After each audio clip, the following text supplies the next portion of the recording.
You've heard some good friends of mine speak of what it's like in prison and what it's like with the chapel. And right now I want to share my vision, but I want to give you a little background. I started going to the prison in 1985. And till 1992, I was there every week. And in fact, I was spending so much time in prison, my mother-in-law got upset and offered to buy me a computer if I quit going to prison. But I turned the computer down. I had to go.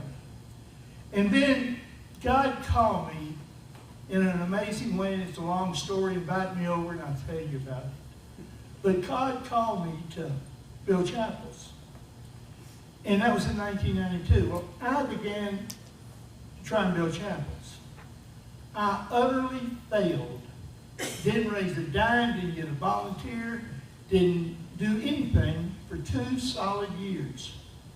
And then I'm in a Blackaby conference, and I hear God say, I want you to go full time. Now, I'd already pretty well ruined my business because I was spending too much time in prison. But anyways, I went home and told Carol.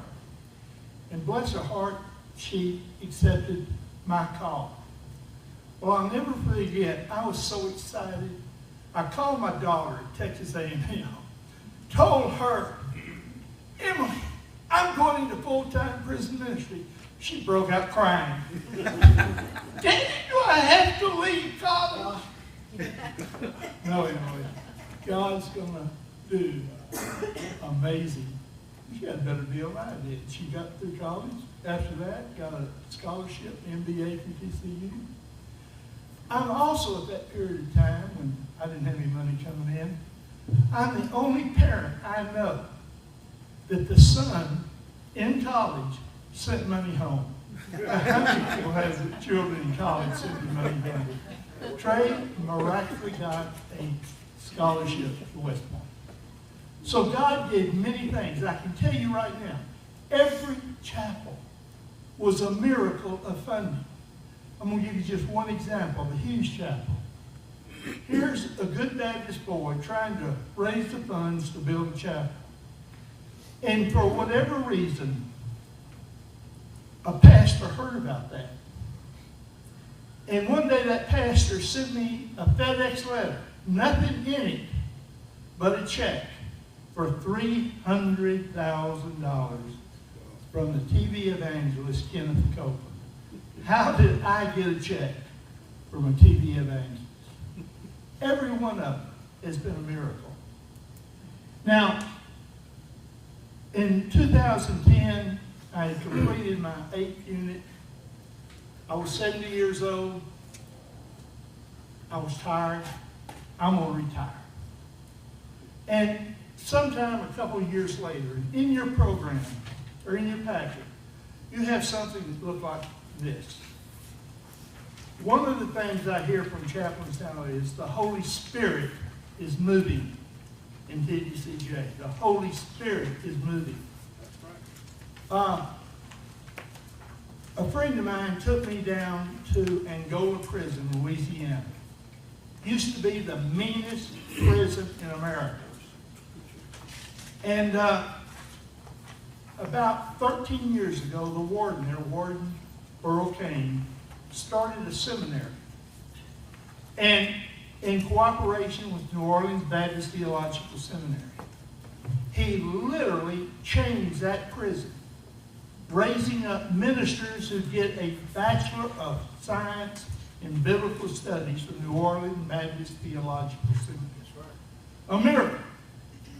And would you believe that a man named Grover Norwood got his best friend to go down there reluctantly and visit that prison? And when they went down, he also brought his best friend. Now, every prison ministry that's ever been started at the bottom and fought the bureaucracy all the way up, constantly being pushed down. Well, Grover's 2 friends, were Lieutenant Governor Dan Patrick and State Senator John Whitmire, the two most powerful politicians in Texas. They said to the prison system, we want a seminary in Texas. Well, everybody got in line. And now they're sending out missionaries. July they graduated their first class, 55 men. And they're now, all of us, every time our church, our denomination has supported missionaries. We've sent out missionaries to go there. And when those missionaries got there, we helped them build a church for their congregation. Well, early in my first days of my prison ministry, going to build a church, I said, I want to build chapels in every prison. Well, when I finished that 8th one, and bear in mind, only 4 other people have ever built a chapel in the last 50 years in prison, and they only built 1. I built 8. I don't say I built them, no. I helped build them. And so, when I had that passion in my heart, and I went up to the All-Red unit to go see a friend, because the August before, where I was ministering, Dawson Jail downtown Dallas was closed. For the first time in 30 years, I didn't have a prison ministry. So I went up there to see my friend Randy, and also an inmate that I knew. In fact, he used to work for me 40 years ago. Fantastic guy. Hadn't seen him in 10 years. And when I was talking to him, out of the blue, he says, and, you know, 2 old friends talking, he didn't know all the things that had happened. He said, Frank, you know, I see a chapel here. Anybody else in the world could say that it didn't mean a thing, but when Ernie said it, it did.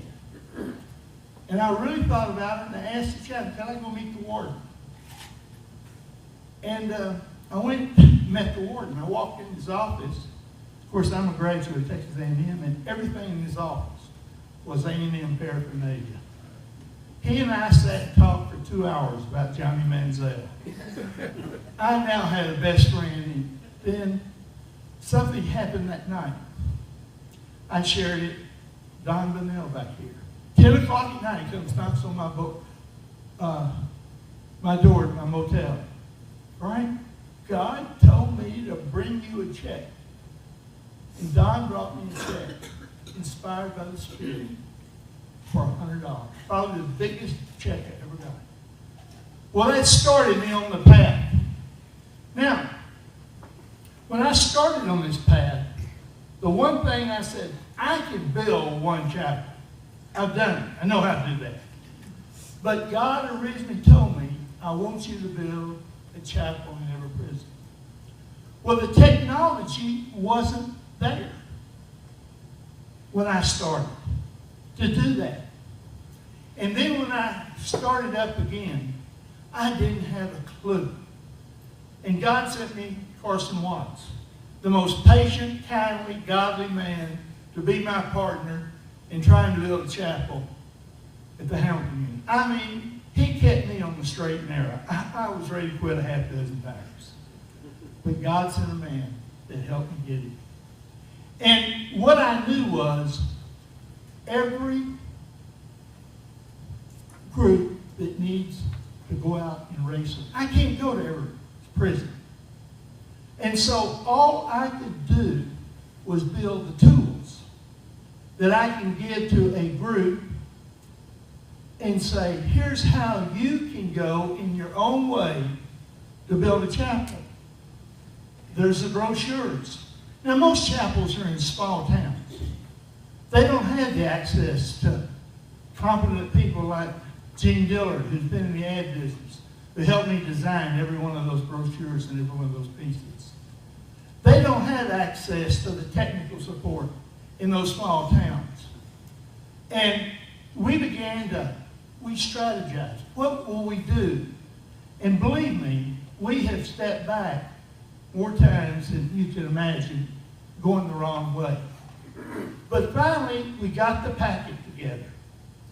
And then we developed a website.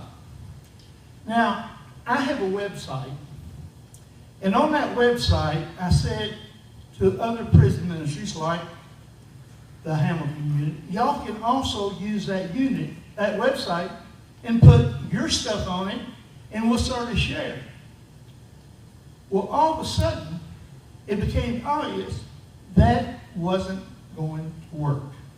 It was too clumsy for Charles to look up Chapel of Hope and start going down through the website to find the particular chapel he was interested in. Then every time he wanted to go to a donation site or a movie site, video site or photo site, he had to always redo it. Well, last week I signed a contract with my programmer. And what we're going to do is with one click, we're going to give the person who's on the website that applies to that unit. So all of a sudden, the person doesn't have to do anything but be on a website that's for the Hamilton unit, or be on a website that's for the All-Red unit, or be on a website that's for another unit. And what's amazing is with that website, everything's taken care of. $1 goes in, it goes through PayPal to a bank account. And then that person's got the money in his bank account, which he can write a check on. I don't have to do anything relative to keeping track of the donations to Carson's website. Well, not only that, I began to be able to tell Carson, this is who just donated. In addition to that, I can tell at the end of the year for tax reporting all the people that made a contribution to Carson. It's all done automatically. I don't care whether I have one or more. And then I feed it into it automatically goes into the accounting system that we can then do the tax work. Now, that input has never been touched by a human being. So all of a sudden, I got a website or a capability that gives every chapel, every group that wants to do a unique website. That's new technology. It wasn't available. The printing of the brochures. Carson wants that packet plus document 1, 2, 3. Somebody else wants that packet with document 4, 5, 6. Today they have just-in-time printing of books. Amazing technology. You call up, you order a book on the internet, it goes to the printer and they print it that day and ship it out. We've got just-in-time printing for all these brochures, so that if you want a brochure on the Hamilton unit, immediately when you order the brochure, the printer prints it, mails it, and makes an accounting for it. We never touched it. Now, a chaplain Grassley at the Gurney unit called me last week. Frank, can you come help me build a chapel? I tell you what I can do.